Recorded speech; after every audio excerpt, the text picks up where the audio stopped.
2021 a été une année vraiment chargée, nous avons eu beaucoup d'animés, des bons et des moins bons. Yo, salut à vous tous, aujourd'hui Toshiro pour vous présenter 3 animés surprenants qu'il ne fallait pas rater cette année. Tokyo Revenger, tu le voyais venir celui-là. Oui, je sais que cet anime a vraiment fait parler de lui, mais tu sais, je ne pouvais pas faire cette liste sans le mettre, car pour moi c'est la révélation de cette année. Si tu es un fan du genre combat de rue avec des gangs et des personnages charismatiques, cet animé est fait pour toi. Tokyo Revenger, ça raconte l'histoire de Takemichi Nagaki, qui apprend en regardant les informations que son ex-petite amie, Hinata Tachibana, qui était à l'école avec lui, est décédée. La seule petite amie qu'il ait eue vient d'être tuée par un groupe infâme, connu sous le nom de Tokyo Manjikai.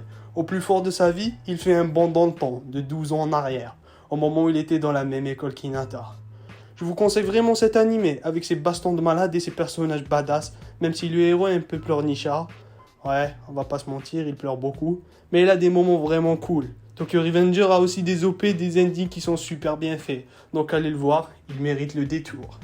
Horimiya, avec cet anime on change drastiquement de style, vers un slice of life vraiment très bien fait. L'histoire est certes pas originale, mais vraiment bien écrite, et les persos sont vraiment pertinents. Horimiya raconte l'histoire de Kyoko Hori, admirée à l'école pour sa gentillesse et son sérieux, cependant vraiment différente chez elle avec ses parents, souvent absents pour travailler.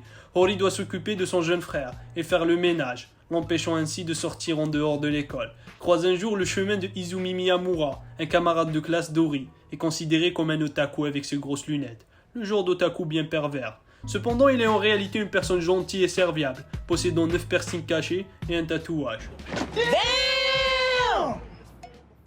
Comment ces deux personnes vont réagir en découvrant la face cachée de l'autre? Je te laisse le découvrir en regardant cet animé, qui est vraiment chill avec son histoire touchante remplie de rebondissements, et qui te cache une bonne surprise, en plus de son OP que je trouve magnifique. Higeo Soro. Ah là, que dire, cet animé est un peu spécial en termes de scénario, car il raconte l'histoire de Yoshida, un employé de bureau qui a le béguin depuis 5 ans pour sa collègue de travail, Eri. Après avoir pris son courage à deux mains pour lui déclarer sa flamme, Yoshida se prend un râteau. Oh le pauvre. Oh le pauvre. Et se retrouve à noyer son chagrin dans l'alcool. Sur le chemin de sa maison, il tombe sur une lycéenne qui lui demande le gîte et le couvert, en échange de faveurs sexuelles. Pause. Il a réagi comment du coup là? Ben il a appelé la police. Non, je plaisante. Il a rejeté ses avances mais il l'a invité néanmoins chez lui. Pas ça. Le lendemain matin, elle se présente comme Sayu Ogiwara et lui révèle qu'elle est en fuite depuis ces 6 derniers mois. Jusqu'à maintenant, elle a offert son corps contre hébergement, mais sa méthode s'avère cette fois-ci inefficace sur Yoshida, qui refuse toutes ses tentatives de sexy jutsu à la Naruto.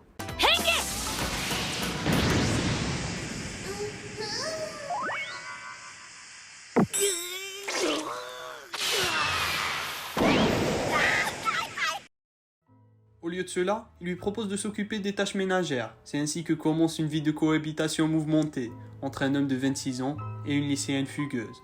Oui, je sais que le scénario il est un peu bizarre, mais la relation qui va s'installer entre ces deux personnages est vraiment unique. Et il y a vraiment des moments très dramatiques et touchants dans cet animé, donc je ne peux que te conseiller d'aller le voir.